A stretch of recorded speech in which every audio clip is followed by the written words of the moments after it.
Hey, what it do, sports world, and welcome to the Real Untouchable Podcast with me, Ray Diggs. Hey, I got a great segment for you all. Hey, before I get started on this segment right here, make sure y'all hit the like button, the subscribe button, and the share button. All right. Hey man, give me some feedback. You know what I'm saying? Let me know what I'm doing wrong, what I'm doing right. I love this stuff. Y'all know I love doing this stuff. All right. And also make sure y'all hit the Facebook page, the Instagram. All right. That Facebook page right there. I might want to. I'm gonna update this right here so I can put my other Facebook page, which is my podcast page. So you all can go ahead and subscribe to that. But hey, I want to talk about the Eagles game last night, y'all. I want to talk about what I feel, how I look at the Eagles after the second game of the season, and why I feel this team right here, when healthy, is at least a minimum a top 3 team in the NFL. All right. And I got them behind the Kansas City Chiefs and the San Francisco 49ers. And I kind of got them in Dallas pretty much tied. All right. So let's talk about the game. All right. Let's start off with Jalen Hurts. All right. Actually, yeah, let's start off with Jalen Hurts. Jalen Hurts had a pretty good game. Some of the things I didn't like that he was doing, I feel like it was questionable, but he had a good game. He was 18 for 23. 183 yards. He was sacked 4 times, but a lot of those sacks wasn't on his offensive line. A lot of those sacks was on him. 1 touchdown, 1 interception. Interception was a terrible interception that he threw. I didn't understand. I didn't even know who the hell he was throwing it to. But in the end, he had a pretty good game. All right, but it was DeAndre Swift. I looked at DeAndre Swift in my fantasy league, and I'm like, man, you know what? I should take DeAndre Swift because I know that the kid can play. I know that he can ball. But I didn't take it. And guess what he did? 28 carries, 175 yards, and 1 touchdown. Boston Scott had 40 yards. Jalen Hurts had 35 yards. You know, they had they had 260 yards rushing. Devontae Smith, he did basically Devontae Smith type of stuff. He had 4 catches for 131 yards and 1 touchdown. He only had 5 targets. AJ Brown had six targets, 4 catches, 29 yards. And that's probably why he was pissed off. That's probably why him and Jalen Hurts had the exchange that they had on the sideline, because he wanted more, more looks. But if you're winning, why do it even matter? But I understand, he's a wide receiver. He's a diva. Everybody know those wide receivers, they're divas. So I feel like he wanted the ball more because, these incentives. Hey, if I get this many catches, I get this amount of money. So I understand, it's all about the money. And that's basically what you play the game for. I mean, you play it for the love, but you also play it for the money as well. All right. So the Eagles, they had a hell of a, they played a really, really good game. I will say the Eagles got one of the best defensive lines in the NFL. Jalen Carter, again, I'm telling y'all, he's going to be a star. He's going to be a star in this league. And the reason why I know, and this right here is what really burns me up when it comes to scouts. Y'all didn't see this right here at Georgia. Y'all didn't see the way this dude was playing at Georgia, right? Come on, man, be real. You saw this. You saw this man pick up LSU quarterback with one arm and hold up the other arm like it wasn't nothing. So I don't understand, how did y'all let this man fall down to the second, to number 10 in the draft for the Eagles to draft him, when y'all know that he was easily a number 3 pick, 4 pick, 5 pick? He shouldn't never slip past 5. Come on now, just be honest with yourself. This dude right here is dominating right now as a rookie. I'm looking at him last night, and I'm just keeping an eye on him. This dude is double team every single play. Rookie. Every single play he's been double teamed. Why y'all think that they defensive ends is getting all the sacks? Because they're double teaming these defensive tackles. In the second, I'm gonna be honest. Now the Eagles, they got issues at linebacker. They got issues in their secondary.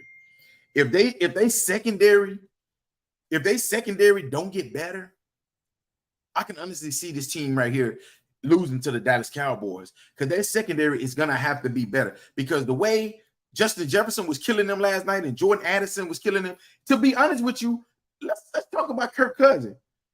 If you didn't know, If you didn't watch the game, Kirk Cousins was 31 for 44, 364 yards, and 4 touchdowns. He was sacked twice.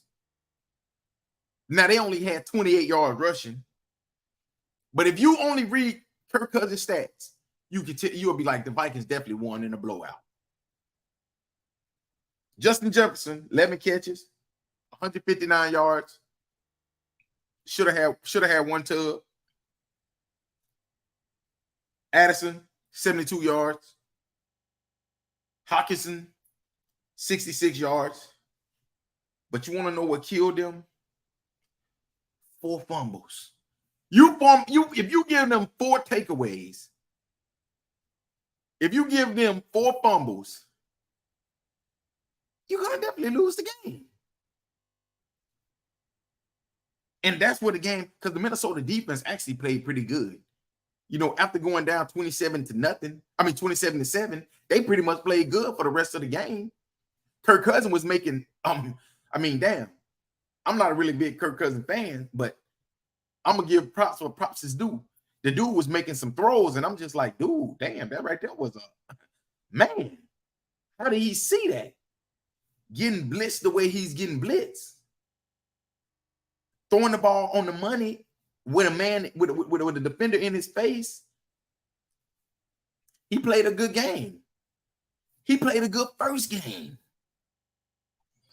Did you know that Kirk Cousins don't have 1 interception this season? Kirk Cousins is playing a really good season for this Minnesota Vikings team to be 0-2. You would think this team right here would be a bare minimum of at least 1-1. But they're 0-2. And that is because they don't have a run game. I don't know why they would let Dalvin Cook go. That right there might be one of the worst things that they ever did. Is let Dalvin Cook go and not get a replacement for him. Because the running game that they got, Alexander Madison, that dude had 8 carries for 28 yards. That's 3.5 yards a carry. So basically, he should have stayed at home, to be honest with you. He really didn't do nothing. And we're not going to even talk about the drops. He had at least a minimum of about 2 drops. And if I'm not mistaken, he definitely had a costly fumble. But that's the Minnesota Vikings. The Minnesota Vikings did this to themselves by letting go of a running back that was definitely, he was injured. He was injured at the time, but he was capable of at least getting you 800, 900 yards, maybe even 1,000 with Dalvin Cook. So that's what I don't get. Why would you put yourself in that situation knowing that you need a running back and the running back is the weakness on your team right now? Because I ain't gonna even lie. I love Jordan Addison. I think Jordan Addison is gonna be a baller. I ain't gonna even lie. I liked him at USC. I liked him at Pitt. I think he's gonna be a baller.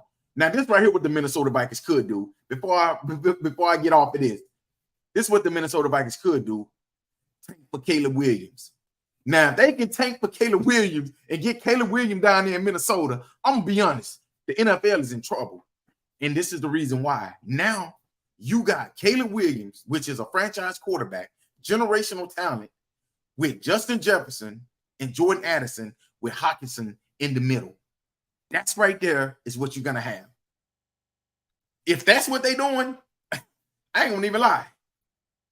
I wouldn't be mad at him because I wish the Patriots would tank for him. And I like Mac Jones. I do. I like him. But I like Caleb Williams more, as you can see, flag in the back. I'm not a big USC fan. I just got all types of backdrops. You see? So, with that being said, the Minnesota Vikings, they're 0-2, but they could easily be 2-0 because of the play of their quarterback. And the Philadelphia Eagles could easily be 0-2.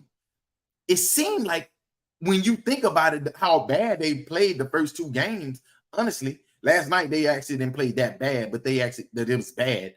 But it seemed like they are the team that's 0-2 instead of being 2-0. But that just tell you how good this team is. This team right here can be special. This team right here can go back to the Super Bowl again this year. If everybody's on the same page, meaning A.J. Brown. I talked about A.J. Brown and Jalen Hurts situation. You got to go to my other video to look at that and what I think about that. Will that affect this team going forward? But this is a Super Bowl team. The Eagles is a Super Bowl team. No doubt in my mind that this team right here can win a Super Bowl. If everybody's on the same page. And that's what I saw last night. And that's right there is my Minnesota Vikings, Philadelphia Eagles Thursday night football post game. Two teams that's going in two different directions. Seemed like one team could easily be 2-0, but they're 0-2. And it seemed like the other team could easily be 0-2, and they're 2-0. The Philadelphia Eagles, it just feel like they're 0-2. With the Minnesota Vikings, it kind of feel like they should be a minimum of 1-1. But you're 0-2 and you're 2-0.